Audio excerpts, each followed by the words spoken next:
Louange à Allah. Louange à Allah. Il a ouvert les cœurs et apaisé les poitrines. Je le loue et le remercie. Il a accordé un délai à ceux qui commettent des péchés afin qu'ils se repentent. Et je témoigne que nul n'est digne d'être adoré en dehors d'Allah. Il est unique et n'a pas d'associé. Il a caché les défauts et pardonné les péchés. Et je témoigne que notre chef et notre prophète Mohammed est son serviteur et son messager. Il nous a guidés par ses enseignements vers le plus droit des chemins. Qu'Allah le couvre de ses éloges, lui, ses proches et ses compagnons. D'éloges continus. Ceci dit, je vous recommande ainsi qu'à ma propre personne de faire preuve de piété envers Allah. Dans la traduction des versets, il est dit: ô vous qui y avez cru, faites preuve d'une piété véridique et ne mourrez qu'en étant soumis. Les enseignements du prophète sallallahu alayhi wa sallam sont une source de bien, une lumière qui jaillit et éclaire notre vie et nous accompagne à chaque instant, même lors de nos erreurs et de nos faux pas. L'imam al-Bukhari rapporte, d'après Abu Huraira radiyallahu anhu, que le prophète sallallahu alayhi wa sallam a dit: un homme commit un péché, puis dit: Seigneur, j'ai commis un péché, alors pardonne-moi. Son Seigneur répondit: mon serviteur a-t-il su qu'il avait un Seigneur qui pardonne et punit les péchés? Je pardonne à mon serviteur. Un temps passa, puis l'homme commit un autre péché. Il dit alors: Seigneur, j'ai commis un péché. J'ai commis un autre péché, alors pardonne-moi. Son Seigneur répondit: mon serviteur a-t-il su qu'il avait un Seigneur qui pardonne et punit les péchés? Je pardonne à mon serviteur. Un temps passa encore, puis l'homme commit un autre péché. Il dit alors: Seigneur, j'ai commis un autre péché, alors pardonne-moi. Son Seigneur répondit: mon serviteur a-t-il su qu'il avait un Seigneur qui pardonne et punit les péchés? Je pardonne à mon serviteur. Je pardonne à mon serviteur. Je pardonne à mon serviteur, qu'il fasse ce qu'il veut. Ce hadith décrit la situation du serviteur vis-à-vis des péchés et la voie empruntée par l'islam pour améliorer les comportements des pécheurs que nous sommes tous. Il ouvre des horizons d'espoir et une porte d'espérance. De même, il décrit à chaque pécheur la miséricorde d'Allah qui englobe toutes choses, les dons qu'il accorde à ceux qu'il aime et sa douceur envers ses serviteurs. Ce hadith commence par la parole du prophète sallallahu alayhi wa sallam: un serviteur a commis un péché. L'islam prend en considération la nature de l'âme humaine qui commet le péché et un faux pas, par oubli, à cause de fausses croyances ou à cause de passion et sous l'influence de Satan et de ses tromperies. Le messager d'Allah sallallahu alayhi wa sallam a dit: Iblis s'adressa à son Seigneur et lui dit: par ta grandeur et ta noblesse, je ne cesserai de tromper les enfants d'Adam tant que leurs âmes habitent leur corps. Son Seigneur lui répondit alors: par ma grandeur et ma noblesse, je ne cesserai de leur pardonner tant qu'ils demandent mon pardon. Un serviteur a commis un péché. Reconnaître son péché est un acte courageux. Admettre son erreur est une forme d'humilité et de soumission. C'est la première étape pour corriger son âme et l'éduquer. Dans la traduction des versets, il est dit: et d'autres ont reconnu leurs péchés. Ils ont mêlé des actes bons à leurs actes mauvais, afin qu'Allah Ta'ala leur pardonne peut-être. Certes, Allah est pardonneur et miséricordieux. Et le prophète sallallahu alayhi wa sallam s'adressa à Aïcha radiyallahu anha et lui dit: lorsque le serviteur reconnaît son péché et se repent, Allah lui pardonne. Le musulman reconnaît ses péchés dans ce bas monde et on lui fera reconnaître dans l'au-delà. S'il fait cela, ses péchés lui seront pardonnés par la permission d'Allah. Abdullah ibn Omar radiallahu anhuma rapporte que le prophète sallallahu alayhi wa sallam a dit: Allah rapprochera son serviteur, le cachera et lui dira: reconnais-tu ce péché et reconnais-tu celui-ci ou celui-là? Il répondra: oui Seigneur. Lorsqu'il aura reconnu ses péchés et pensera être perdu, Allah lui dira: je les ai cachés dans ce bas monde et je te les pardonne aujourd'hui. Son livre de bonnes actions lui sera ensuite remis. Il y a un temps pour reconnaître les péchés. S'il passe, la punition s'abat sur le pécheur. Dans la traduction du sens des versets concernant les habitants de l'enfer qui n'ont reconnu leurs péchés qu'après avoir goûté le châtiment du feu, il est dit: ils reconnaîtront donc leurs péchés, que soient maudits les damnés du brasier. L'islam prône aux musulmans de reconnaître son péché, mais le met en garde contre le fait de le dévoiler et de propager son erreur alors qu'Allah l'a caché.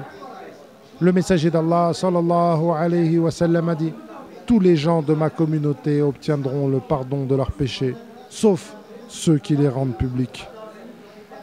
Les rendre publics consiste notamment à ce qu'un homme commette un péché pendant la nuit, puis dise le matin venu, alors qu'Allah Ta'ala l'a caché: ô un tel, pendant la nuit, j'ai fait ceci et cela.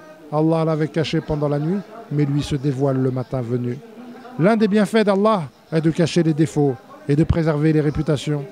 Un homme demanda à l'un des pieux prédécesseurs: comment te portes-tu? Il répondit: je me trouve entre deux bienfaits dont j'ignore lequel est le plus grand. D'une part, Allah a caché mes péchés et personne ne peut m'insulter à leur sujet. D'autre part, il a placé de l'amour pour moi dans le cœur de ses serviteurs alors que mes œuvres ne le méritent pas. Le serviteur dit: j'ai commis un péché. Il dit cela, l'âme chargée de honte, car en échange d'une bonté magnifique, il a commis un péché répugnant. Le serviteur dit: j'ai commis un péché, et son cœur se tord de douleur à cause du poids du péché et de sa peur immense d'Allah Azza wa Jal. Ce sentiment subtil et vivant renforce la foi et attire la miséricorde du tout miséricordieux. Le repentir après un péché est un don de la part d'Allah et un moyen de faire revivre la flamme de la droiture après les ténèbres du péché. Dans la traduction du sens des versets, il est dit: ceux qui craignent lorsque Satan les touche par ses suggestions, ils se rappellent et sont à nouveau clairvoyants. Combien de péchés ont permis à celui qui les a commis de faire revivre son cœur, d'obtenir humilité et soumission, de se tourner vers Allah et d'accourir vers le bien? Combien de péchés ont permis à celui qui les a commis de se repentir et donc de s'élever, de corriger ses comportements, d'augmenter sa foi et d'améliorer son attitude? Il est rapporté dans la sunna authentique qu'un noble compagnon a commis un péché immense et qu'il s'est ensuite repenti. Le prophète sallallahu alayhi wa sallam a dit de lui: son repentir est si grand que s'il était partagé entre les membres de la communauté, il leur suffirait. Dans le hadith, il est dit: Seigneur, j'ai commis un péché, alors pardonne-moi. Et qui pardonne les péchés en dehors d'Allah? Dans la traduction des versets, il est dit: informe mes serviteurs que je suis celui qui pardonne et le miséricordieux. Et dans la traduction d'autres versets, il est dit: et celui qui fait le mal ou est injuste envers sa personne, puis demande pardon à Allah Azza wa Jal, trouvera qu'Allah est pardonneur et miséricordieux. Dans un hadith Qudusi, il est dit: mes serviteurs, vous commettez des péchés nuit et jour, et je pardonne tous les péchés. Demandez mon pardon, et je vous pardonnerai. Dans le hadith, il est dit: Seigneur, j'ai commis un péché, alors pardonne-moi.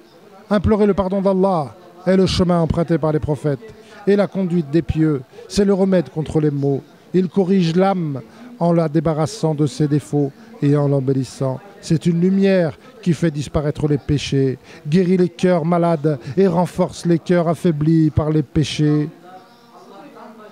Il rend la vie plus belle et illumine l'âme. Dans la traduction du sens des versets, il est dit: implorez le pardon de votre Seigneur, puis revenez à lui plein de repentir. Il vous fera jouir du bonheur jusqu'à un terme déjà fixé de votre vie et récompensera chacun selon ses mérites. Et le messager d'Allah sallallahu alayhi wa sallam a dit: par Allah, j'implore le pardon d'Allah et me repens auprès de lui plus de 70 fois par jour. Et dans le hadith, il est dit: Son serviteur a donc dit, mon serviteur a-t-il su qu'il avait un Seigneur qui pardonne et punit les péchés? Je pardonne à mon serviteur. Je pardonne à mon serviteur.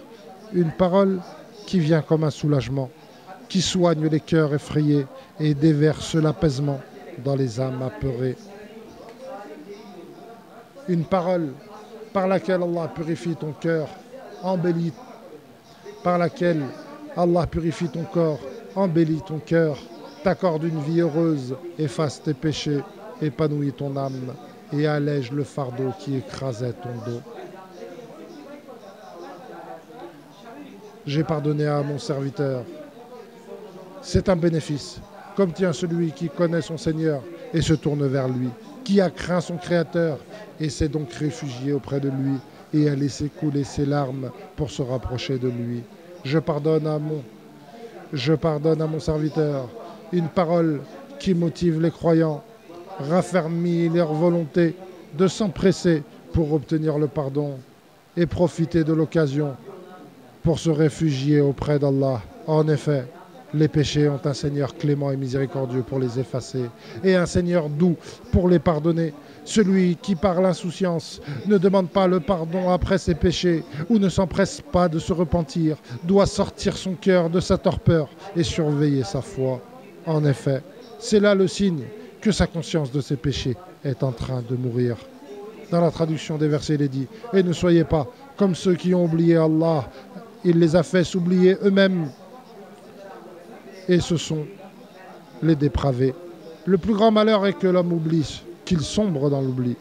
C'est une double épreuve et un échec immense, aux conséquences dramatiques. Allah blâma grandement ceux qui se montrent injustes envers leur propre personne et délaissent ensuite la demande de pardon. Dans la traduction des versets, il est dit « Ne veulent-ils pas se repentir auprès d'Allah et demander son pardon alors qu'Allah est pardonneur et miséricordieux. » Et Allah dit à 3 reprises « J'ai pardonné à mon serviteur, j'ai pardonné à mon serviteur, j'ai pardonné à mon serviteur, qu'il fasse ce qu'il veut. » Ce n'est pas une permission de commettre les péchés. Cela signifie plutôt que tant qu'il se comporte ainsi, tant qu'il se repent après avoir désobéi, ses péchés ne lui nuiront pas après son repentir. Car le repentir efface ce qui l'a précédé.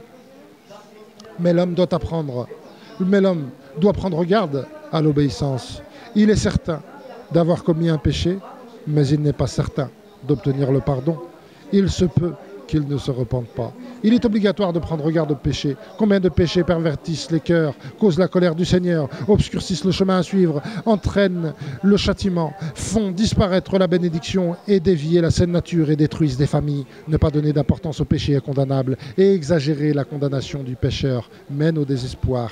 Dans la traduction du sens des versets, il est dit « Ô mes serviteurs qui avez été injustes envers vos propres personnes, ne désespérez pas de la miséricorde d'Allah. Allah pardonne tous les péchés. Il est le miséricordieux qui pardonne. » Qu'Allah bénisse pour vous et moi le noble Coran et qu'il me rende utile, ce qu'il renferme comme noble sagesse et verset. Je prononce ces paroles et implore le pardon d'Allah Azza wa Jal.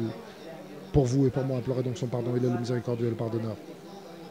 Louange à Allah Azza wa Jal. Nul n'est digne d'être adoré en dehors d'Allah. Il est unique, il n'a pas d'associé. Et Mohammed est son messager et son prophète, qu'Allah le couvre de ses éloges. Serviteur d'Allah, l'une des manifestations de la bonté d'Allah est le délai qu'il accorde aux pécheurs pour qu'ils se repentent. Et s'il commet à nouveau ce péché et se repent, Allah Ta'ala lui pardonne. Et Allah ne se lasse pas tant que vous ne vous lassez pas. La meilleure manière de demander pardon à Allah est que le serviteur dise « Oh Allah, tu es mon Seigneur, il n'y a personne d'autre que toi qui soit digne d'adoration. Tu m'as créé et je suis ton serviteur. Je respecte ton pacte et ma promesse envers toi autant que je le peux. Je cherche en toi un refuge contre le mal que j'ai fait. Je reconnais tes bienfaits envers moi et reconnais mes méfaits. Pardonne-moi, car nul autre que toi ne pardonne les péchés. Seigneur, pardonne-nous nos péchés. Et ne nous impose pas ce que nous ne pouvons supporter. Pardonne-nous et accorde-nous ton repentir.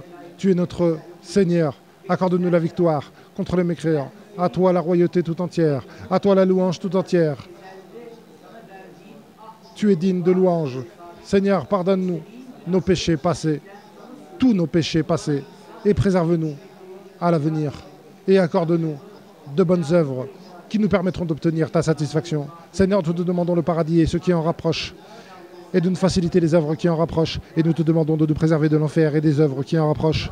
Nous te demandons les clés de tous les biens. Et nous te demandons les plus hauts degrés du paradis, ô Seigneur de l'univers. Seigneur, améliore pour nous notre religion, qui est la chose la plus importante. Et améliore pour nous ce bas monde dans lequel nous vivons. Et améliore pour nous l'au-delà vers lequel nous retournerons. Et fais de cette vie une augmentation pour nous de tous les biens et de la mort, un soulagement de tous les maux. Ô Seigneur de l'univers, Seigneur, nous avons été injustes envers nous-mêmes. Si tu n'es pas miséricordieux et clément envers nous, nous ferons partie des perdants. Seigneur, nul n'est digne d'être adoré en dehors de toi. Tu es le riche et nous sommes démunis. Fais descendre sur nous la pluie et ne nous laisse pas désespérer. Fais descendre sur nous la pluie. Seigneur, fais descendre sur nous la pluie. Seigneur, fais descendre sur nous une pluie de miséricorde et non une pluie de châtiment et de destruction. Seigneur, accorde-nous une pluie de miséricorde et non une pluie de châtiment et de destruction. Ô toi le plus miséricordieux des miséricordieux. Seigneur, nous te demandons le paradis et ta satisfaction et nous te demandons de nous protéger contre ta colère et contre l'enfer. Seigneur, nous te demandons de nous protéger contre la disparition de tes bienfaits et contre l'arrivée soudaine de ta colère. Seigneur, nous te demandons de nous protéger contre la paresse, la peur, les dettes et l'injustice et l'oppression des autres hommes. Seigneur, ne nous livre pas à nos propres personnes, ne serait-ce que le temps d'un clin d'œil. Seigneur, accorde-nous la bénédiction dans ce que tu nous as accordé. Seigneur, nous te demandons le paradis. Seigneur, facilite à notre gouverneur, le serviteur des territoires sacrés, pour qu'il accomplisse ce que tu aimes et que tu agrées. Et accorde cela aussi à son adjoint. Seigneur, accorde à tous les gouverneurs musulmans d'appliquer ta religion et de juger avec ton livre. Seigneur, pardonne à nos frères qui nous ont précédés dans la foi et ne place pas dans nos cœurs de haine pour les croyants.